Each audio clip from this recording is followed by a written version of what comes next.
Hi, I'm Coach Corey Wayne, and this is my video coaching newsletter. And the topic of today's newsletter is going to be how to spot and avoid women with emotional problems. I've got an email. This is from a guy who's read my first book, 3% Man. He says about 10 times. And he recently got involved, or I should say about a month or two ago, got involved with a woman from work. Had two good dates. The second date got hot and heavy. And then because they had a really good connection, he started coming on too strong, tried to make the third date while he's still on the second date, starts violating principles. But he didn't realize that he was dealing with a woman who's obviously got emotional problems, and she told him that she was in a very abusive marriage, had PTSD, she should probably go back to therapy, and then basically dipped out. So she became totally overwhelmed. And so you could look at this and say, well, the bad thing is he violated principles in the book and she dipped out. But at the same time, she basically revealed she had a lot of problems and unresolved issues. She even mentioned that she thinks she needs to go back to therapy before she dipped out. So she got triggered, and even mentioned that to him, that she got triggered when they were fooling around on the couch on the second date. So now months gone by, he hasn't spoken to her. He's thinking, hey, I'm thinking about reaching back out to her. But it brings up an issue that's important. And there's a quote that Maya Angelou said. It's when somebody tells you who they are, believe them the first time.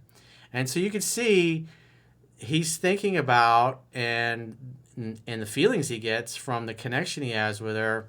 Meanwhile, there's all kinds of red flags going off because she's got issues she needs to resolve. So once she resolves them, maybe she'll be a good person to date. But obviously right now, it's not looking good. And this is something that all of us guys, because what's interesting, I remember Dr. Dana was sharing this with me a couple years ago. He said 1 out of every 3 women that's over 30 years old is on like some kind of psychotropic drug, some kind of antidepressants or Xanax or something along those lines. And so if you're going to date, especially today's age compared to, I mean, I think about back in the 80s and 90s when I was growing up and coming of age, if you will, compared to now, it's just like they give out psychotropic drugs to people like they're Tic Tacs.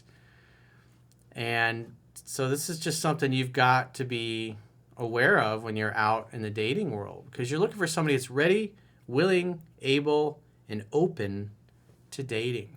And you got to have self-control, enough self-control that when you spot this kind of behavior, just give them an invitation. Hey, when you figure things out, when you feel ready, get in touch. And sometimes they will, sometimes they won't. Either way, it's not your job to fix or to save them, because a lot of people don't do anything about their problems and their issues. And again, you're looking for somebody that's happy, whole, complete, and ready to date, not somebody that's got a lot of unresolved issues or trauma. So let's go through his email. He says, "Hi, Coach. Love your book and newsletters, and they've transformed my dating life. I've read and listened to your book 10 times, but I still make mistakes. I met a fantastic woman online, and we had a great first date. I let her do most of the talking. We went to 2 places, and we ended up making out in a park, and it was electric. She wasn't ready to go to my place, so we each went home, and when she texted the next day, she said it was a Hollywood scripted magical night." Sounds cool. Hey, if you're following what's in 3% Man, these are the kinds of things you expect to hear. So far, so good. So he says, "I set up the next time to meet on a Saturday. She was volunteering for an organization we both care about, so I met her for coffee first. We went to volunteer, and I knew it was near her place, and sure enough, she invited me there to meet her cat." I'll bet. We went out, we made out on her couch, and she was really responsive. I picked her up to take her to her bedroom, and she said she wasn't ready for that. So I slowed down a little bit, and we kept making out. Yeah, you got to slow your roll there, Skippy. She ended up grinding on me and had an orgasm. Well, good for her. She started apologizing, and I said, "No, that was great. Glad you had fun." She seemed a little off after that, and I had to leave, but I asked about setting up our next date about a week later when I knew she wouldn't have her kids. And he puts, I probably should not have tried to set up the next date during that rendezvous. I should have waited. Yeah, you're getting all excited and carried away, doing too much too soon. And if you're dealing with a woman that's got emotional issues like this one does, she's gonna bounce on you. But at the same token, it's not necessarily a bad thing, because then the truth comes out. She said she would let me know. I didn't hear from her for 3 days, so I sent a nonchalant text. So the other thing is, like, you're just not even paying attention. You're telling this woman things, and then you're doing the opposite. She says she would let you know. 3 days go by, you can't deal with it, you can't handle it, and then you reach out, sending a nonchalant text. You're over pursuing, and you don't even realize it. Trying to set up a third date while you're still on your second date. Too much too soon, dude, right out of the book. But again, we're dealing with a woman who's messed up, obviously. And the more you pursue a woman who's messed up and gets easily overwhelmed, the quicker she's going to bounce from you. She replied and said she was overwhelmed. She had a sexually abusive marriage that ended 3 years ago, and she said the intensity of our interaction triggered her PTSD.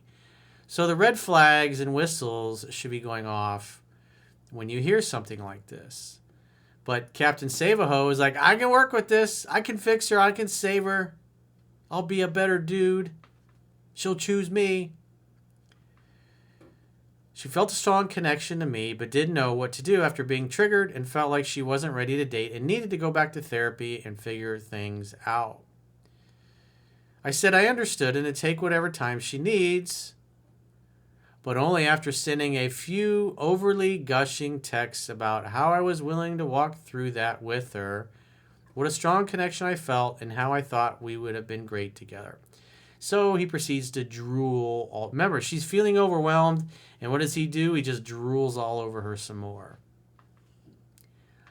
Not a good way to go. You shouldn't be doing that with any women, dude. He says, it's been a month. I've kept dating, but because there was an instant chemistry, and I don't find that too often, I'd like to see her again and maybe take it a little slower this time.